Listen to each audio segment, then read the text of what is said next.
Here today what we've got is the file for the Capitol Theatre in Wagga.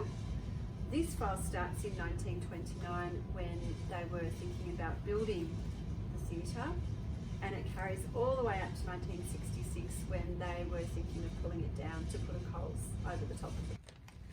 A proposal to build an A-grade theatre at Wagga.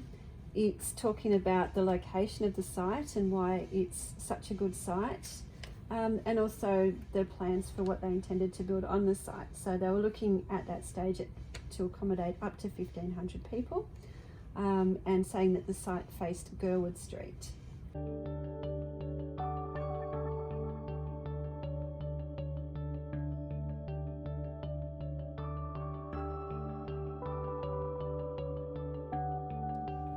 The police have been asked to provide a report. They're inspecting public premises as well, so another evidence of other work that they did. Here we've got more of a fire inspection, looking at the different appliances and where they were.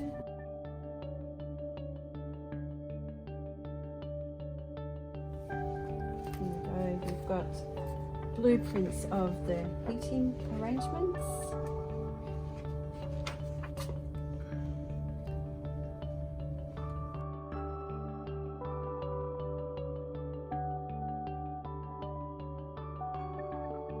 Then here we've got details about how often they could show pictures here. So every night from Monday to Saturday, and a matinee twice a week, and no other uses for the licensed premises in question. So it was just to be used for the movies, really, this one.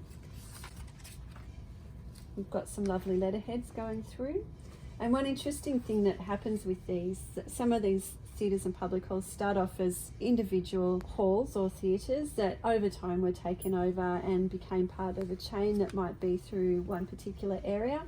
Here is the plan of the Capitol Theatre.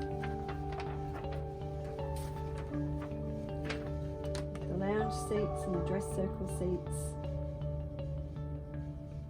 The boxes. And a stage.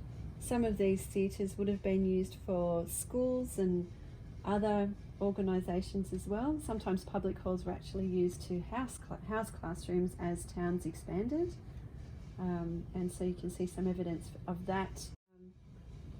Here we've got a letter informing the authorities that the name was going to change from JK Capitol Theatres to Hoyt's Country Theatres Proprietary Limited. And the file continues onwards to 1965, 1966, and at that time the theatre was closed down, as it was sold in 1965 by Hoyt's, which we can see here was GJ Coles, and they were going to build a supermarket at that location.